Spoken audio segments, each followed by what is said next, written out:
And good morning, YouTube. It's the old soldier coming back at you from Robeson County, North Carolina, where the temperature this morning has actually got a little cool. I mean, not, cold cool or, super cool, just get cool.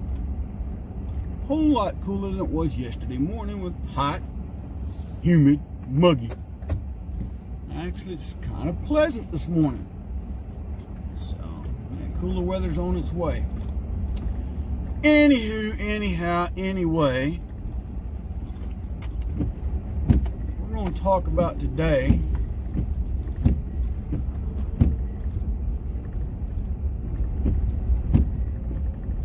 is the Second Amendment. Old soldier, you never talk about the Second Amendment. And then some people say, old soldier, you talk too much about the Second Amendment. And then there's the naysayers out there that say that, that's all you focus on is the Second Amendment. No. I watched a video yesterday from Colin Noir. Oh, Colin, if I mispronounce your last name, forgive me, sir.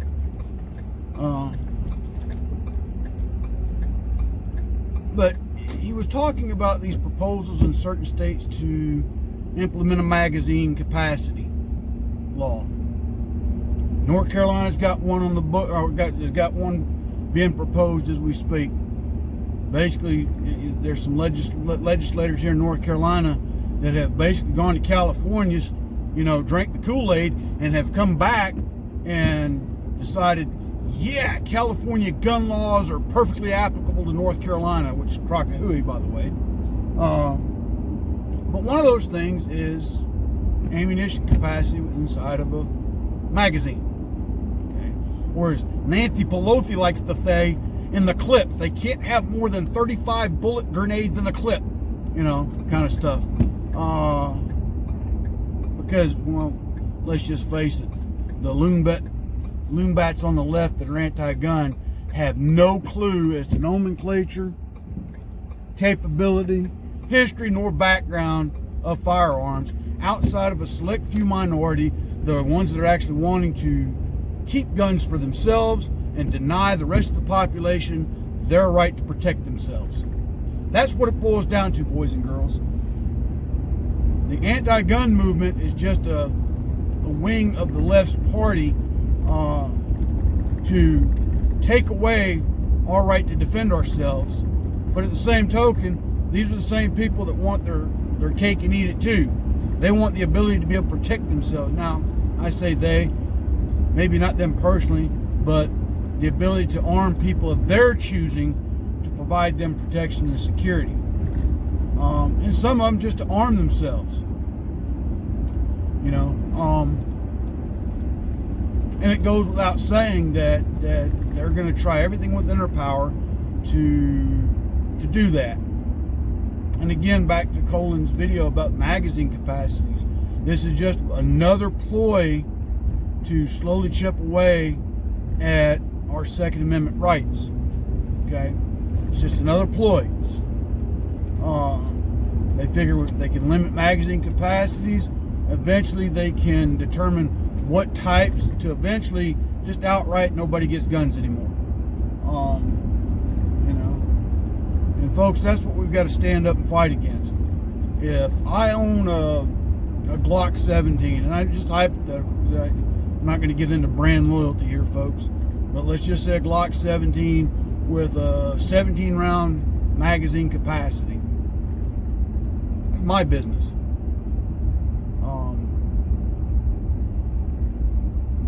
But in an engagement, you don't have time to always pick and choose what you're going to do. Sometimes you have to react and you have to shoot until the threat is neutralized. And if that means it took 2 rounds or 10 rounds or 17 rounds to neutralize the threat, so be it. I think there was a few years ago back, supposedly, and I don't have all the historical data on it, but I'm pretty sure, I remember seeing this in the news, a lady in Texas defended herself, and the judge asked her, why did you shoot this person, 12 times? And she said because that's all the bullets I had in my weapon, indicating that if she'd had more, she'd probably pump more rounds into them. Now, certain states have laws about excessive force. At the end of the day, I'll still take a trial by a jury of 12 and carried by peers of 6. What does that mean? I'll have my day in court to defend my actions. When I took my concealed carry class, one of the things I was taught was you shoot until the threat is neutralized. Adamant point. Now, whether that takes 2 bullets or 20, you defend yourself until the threat's neutralized. You have that right to defend yourself. If you feel in fear of your life, and it's an armed aggressor coming at you, you have the right to defend yourself. Now, sadly, some states say that if someone breaks into your home, you ought to let them take and steal whatever they want. You need to retreat. You have an obligation and a duty to retreat.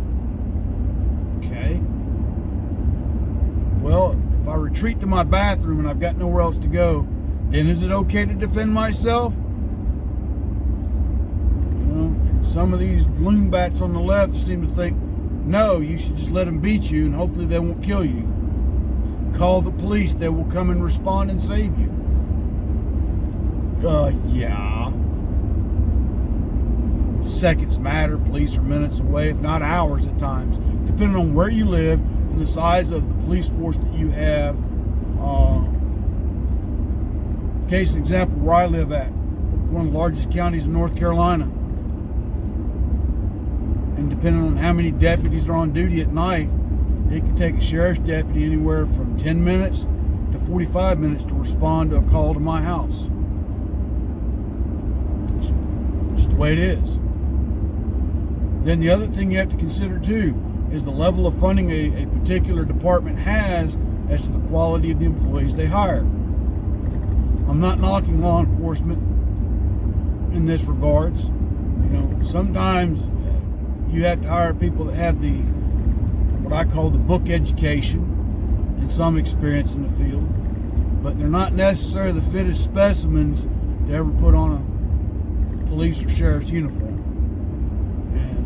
And I get that. Because I had a deputy respond to my house one night, and I'm not knocking the young man's dedication to his duty. Okay? Not. He came, he took the information, and he went looking for the person that we'd called him about.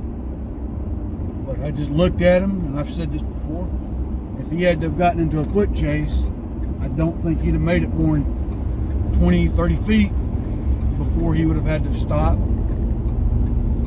and got air, if not just outright collapsed. It's just how big this young man was. And again, I'm not taking away from his dedication to duty. I just have my doubts as to how well he could react in a foot chase. Plain and simple. Now, every department has their standards, and I'll leave it at that. But some departments, they have the funding to where they can scrutinize that, and mitigate it by instituting, PT test. Some departments require you to do a PT test, some don't. And I couldn't name the ones that do or don't. But at the end of the day, you've got some departments that got deputies and police officers. They're older than me. I'm 50. And I've seen police officers well into their 60s. And again, my fear is they get in a foot chase. What's the chance of them having a heart attack in the process, or a scuffle, or a fight? My own grandfather stayed in law enforcement well into his late 40s. Well, I take that back. His late 30s. He was born in 1898 and got out of law enforcement in 1938. Got into it in 1920, somewhere along those lines. So yeah, he was a little bit younger when he finally got out. But I think, part of it is my grandmother said, I'm tired of people knocking on the door at 2 in the morning calling you out. And back then they didn't have radios, they didn't have cell phones, and he was what they called back then a town or county policeman, and he covered a large swath of Robeson County. Got into law enforcement after World War I. So, anyway, back to the whole magazine capacity and neutralizing of threats.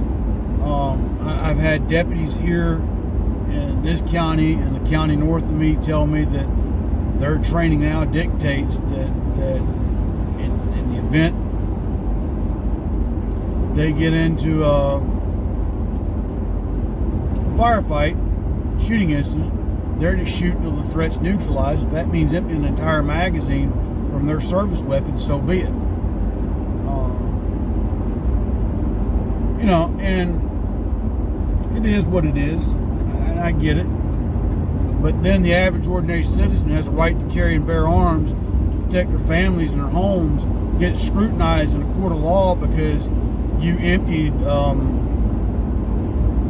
15-round magazine into a suspect because he broke through your door and was coming at you with a baseball bat. So again, at the end of the day, I'll take my chances in court with a jury of 12 rather than being carried to a cemetery plot by peers of 6. I'll take those odds all day long. Because at the end of the day, I believe I can convince a jury of my peers that I had to absolutely empty my weapon in order to stop the threat. Now,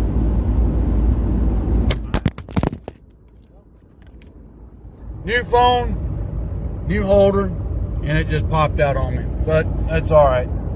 Like I said,